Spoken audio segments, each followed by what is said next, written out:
भाई जब तुम्हारा टाइम आएगा तुम भी वही काम करना जो वो कर रहे हैं, खुद नोटिस ले रहे हैं जहाँ पे लेना चाहिए, तुम भी वही काम करना। जरा 2-4 महीने सब्र कर लो। ये तो पहले तुम्हें गर्मी चढ़ गई है चीफ जस्टिस की कुर्सी पर बैठने की।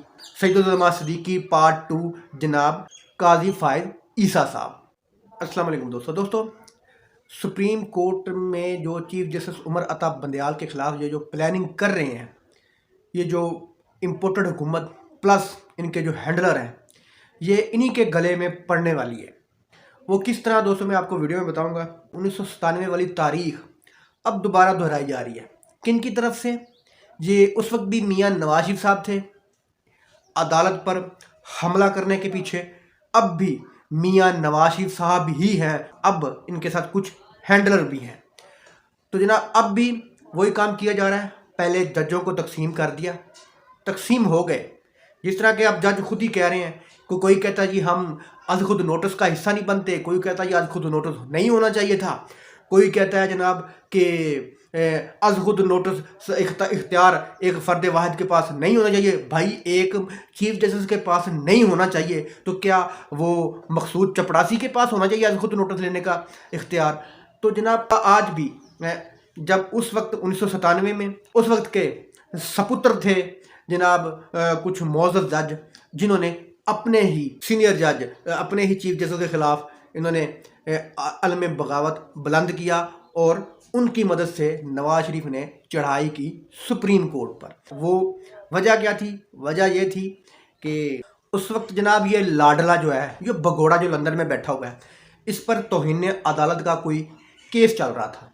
वो सुन रहे थे जस्टिस, उस वक्त के चीफ जस्टिस सज्जाद साहब, जो जस्टिस सज्जाद अली शाह, उनकी अदालत पर इन्होंने डंडों सोटों से, गुंडों से, दहशतगर्दों से, जिस तरह के अब ये इमरान खान के लोगों को दहशतगर्द कहते हैं, तो असल दहशतगर्द वो थे जिन्होंने डंडों और सोटों से जस्टिस सज्जाद की अदालत पर धावा बोला। वजह यह थी कि हुकूमत ने कुछ खुसूसी अदालतें बनाई थी। उन अदालतों और सुप्रीम कोर्ट की अदालतों के दरमियान कुछ मामला तय नहीं हुए, मतलब कि कुछ बनी नहीं, तो जिसकी बिना पर उस वक्त के चीफ जस्टिस और हुकूमत के दरमियान इख्तलाफात पैदा हो गए। और उसके अलावा नवाज शरीफ हुकूमत ने 1997 में एक 13वीं तरमीम की, जो कि अदालत में चैलेंज हुई। उस तरमीम में सदर से 58(2)B के जो अख्तियारात थे वो वापस इन्होंने कर लिए। तो वो अदालत में मामला जब चला गया तो अदालत ने वो तरमीम इनकी उड़ा के रख दी। अदालत ने सदर के जो पहले इख्तियारात थे वही इख्तियारात बहाल कर दिए। ठीक इसी तरह जिस तरह के आज जस्टिस उमर अता बंदयाल साहब इलेक्शन का केस सुन रहे हैं, ठीक उसी तरह सैयदुल सिद्दीकी आपने सुना होगा। सैयदुल सिद्दीकी साहब ने भी अपना एक ग्रुप, अपना एक बेंच बनाया और उस चीफ के उस हुक्म को उन्होंने रद्दी की टोकरी में डाल दिया। चीफ जस्टिस के हुक्म को रद्दी की टोकरी में डाल दिया, जिस तरह के अब उमर अता बंदयाल के हुक्म को रद्दी की टोकरी में डालने की कोशिश कर रहे हैं। उस वक्त सैयदुल सिद्दीकी साहब से अब है जनाब सीनियर तरीन सैयदुल सिद्दीकी पार्ट 2 जनाब काजी फायद ईसा साहब। ये वही अब जस्टिस सैयदुल सिद्दीकी वाला किरदार ये काजी फायद ईसा साहब अब निभा रहे हैं बखूबी। इसी वाक़े के बाद जो इन्होंने जस्टिस सैयदुल सिद्दीकी साहब ने कुछ लोगों के साथ इनकार कर दिया उनको जज मानने में। क्यों?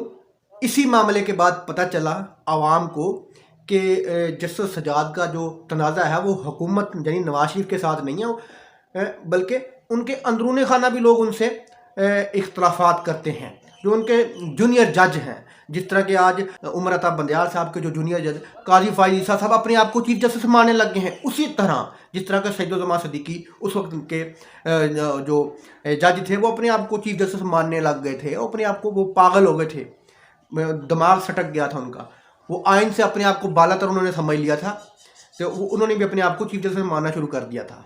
और कोयटा रजिस्ट्री में 2-3 जजों ने मिल के जस्टिस सज्जाद हुसैन की जो तैनाती है उन पर सवाल उठाने शुरू कर दिए, जिस तरह के आज उठाए जा रहे हैं कि जनाब आज खुद नोटिस कल्ला बंदा नहीं ले सकता, हमारे जैसे सपुत्र साथ मिला के जो कि बाद में मैनेज भी हो जाते हैं, जिस तरह के अब हो रहे हैं, इस तरह के हमारे जैसे सपुत्र साथ मिला कर ये आज खुद नोटिस लेना चाहिए, अकेले चीफ जस्टिस को नहीं लेना चाहिए। इनकी नज़र में चीफ जस्टिस कोई मेरे ख्याल कोई पाकिस्तान का सबसे बड़ा ओहदा नहीं है, वो एक मकसूद चपड़ासी समझा हुआ है इन लोगों ने कि जनाब इन लोगों से पूछो بھائی جب تمہارا ٹائم آئے گا تم بھی وہی کام کرنا جو وہ کر رہے ہیں، خود نوٹس لے رہے ہیں جہاں پہ لینا چاہیے، تم بھی وہی کام کرنا، ذرا 2-4 مہینے صبر کر لو۔ یہ تو پہلے تمہیں گرمی چڑھ گئی ہے چیف جسٹس کی کرسی پر بیٹھنے کی، تو آج بھی یہ اسی طرح کی ایک گھٹیا حرکت انہوں نے کل پارلیمنٹ سے پاس کروا لیا، ایوان زیریں سے اب بالا سے پاس کروا لی ہے، سینٹ سے بھی، کہ جناب جو چیف جسٹس کے جو اختیارات ہیں اب ان کو یہ کم کرنے کی کوشش کر رہے ہیں۔ یہ بل منظور ہو گیا زیریں سے بھی، ایوان بالا سے بھی، بل تو منظور کروا لیا ہے۔ میرا خیال ہے کہ صدر سائن کریں نہ کریں بل تو ہو جائے گا، لیکن یہ بل ان کے گلے میں پڑنے والا ہے۔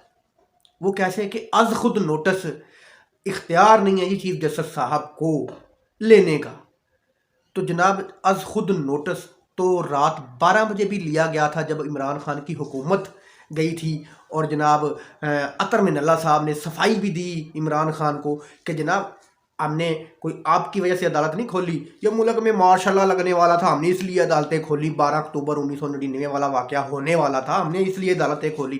وہ چوسنی دینے کی کوشش کر رہے تھے عمران خان کو، ایسے جیسے بچے کو سمجھا رہے۔ جناب اگر یہ 25-30 سال کا بچہ آپ کا وہ جو لالی پاپ عمران خان کو دے رہے تھے وہ سمجھ گیا کہ لالی پاپ جان بوجھ کے کیوں دیا جا رہا ہے، تو وہ 70-72 سال کا عمران خان نہ سمجھا ہوگا جو آپ نے لالی پاپ اس کو پکڑانے کی کوشش کر رہے تھے۔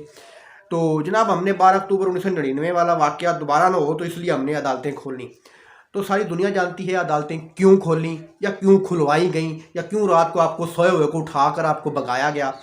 تو جناب جا کے کھولو، تالے شالے کپڑا شپڑا مارو، ٹیبلوں پہ کھولو، یہ کام ہونے والا ہے۔ کہیں ڈر یہ تھا کہ عمران خان اس کو نہ اتار دے، آرمی چیف کو اس کے عہدے سے نہ فارغ کر دے، یہ ڈر پڑ گیا تھا عمران خان کی حکومت گرانے والوں کو کہ جناب ہم یہ نہ ہو کہ ہمیں دبڑ دوز کر دے عمران خان، اس لیے عدالتیں کھولی گئی تھیں۔ رولا اب یہ پڑ گیا، اب یہ ان کے گلے کی ہڈی بن گیا۔ اگر یہ از خود نوٹس کا جو اختیار اس سے واپس لیتے ہیں چیف جسٹس جناب عمر عطا بندیال صاحب سے، تو جناب وہ بھی جو نوٹس ہے وہ بھی واپس ہوگا، عمران خان کی حکومت بحال ہوگی، پارلیمنٹ میں وزیر اعظم عمران خان ہوگا، ملک کا وزیر اعظم عمران خان ہوگا۔ اب یہ کام جو کرنے جا رہے ہیں یہ ان کے الٹ پڑنے والا ہے۔ تو اب خبریں یہ بھی آ رہی ہیں کہ یہ جو گھٹیا حرکت کرنے لگے تھے کہ چیف جسٹس کے اختیارات کم کرنے لگے تھے، اب انہوں نے سننے میں یہ آ رہا ہے کہ اب یہ گھٹیا حرکت کرنے سے معذرت کر لیا، حکومت نے معذرت کرنے کا سوچ رہے ہیں کہ جناب یہ تو ہمیں الٹا ہمارے گلے میں پتہ نہیں ان کو مشورے کون دیتا ہے اس طرح کے گھٹیا، پتہ نہیں وہی لوگ مشورے دیتے ہیں جو جن کی ہر پلاننگ فیل ہو رہی ہے عمران خان کے خلاف۔ تو جناب تھوڑے سے کوئی قانونی ماہر عمران خان کے لوگوں سے پوچھ لیا کرو، کچھ یہ چودھری اعتداد احسن صاحب کے وکیل جیسے لوگوں سے پوچھ لیا کرو کہ اس کا بھائی ہم یہ گھٹیا حرکت کرنے لگے ہیں، اس کا کیا عمران خان کو بعد میں فائدہ تو نہیں ہوگا، کچھ تھوڑا بہت مشورہ کر لیا کرو، بعد میں یہ گھٹیا کام کیا کرو۔ اگر انہوں نے جسٹس سجاد علی شاہ کی عدالت کی طرح آج عمر عطا بندیال کے ساتھ کرنے کی کوشش کی، خواہ وہ جونیئر جج ہوں ان کے، جس طرح کے جناب یہ چیف جسٹس بننے کے خواب دیکھ رہے ہیں ٹائم سے پہلے، تو کالے کوٹوں والے تیار کھڑے ہیں، تو وہ آپ کو پتہ ہی ہے، نہ تو وہ کسی پولیس سے ڈرتے ہیں اور نہ وہ کسی آپ کے قانون سے ڈرتے ہیں، وہ پھر اپنا حق جو اپنا، کیونکہ کل کو انہوں نے بھی جج بننا ہے، کیا وہ پہلے ہی آ کے یہ چوروں کی مرضی کے قانون نافذ ہو جائیں ان کے اوپر جب بھی وہ آئیں کہ جو کوئی ظلم کے خلاف وہ از خود نوٹس نہ لے سکیں، تو جناب انہوں نے کمر کس لی ہوئی ہے۔ تو یہ سوچ سمجھ لیں کہ اگر اس وقت کے لوگ ڈنڈے سوٹے لے کے چڑھ سکتے ہیں سپریم کورٹ پہ تو وہ تو عام لوگ تھے، تو یہ کالے کوٹوں والے بھی چڑھ سکتے ہیں، تو یہ ان سے زیادہ ڈنڈے سوٹے چلانا جانتے ہیں۔ دوستو ویڈیو اچھا لگے تو لائک کرنا، چینل کو سبسکرائب کرنا۔ اللہ حافظ۔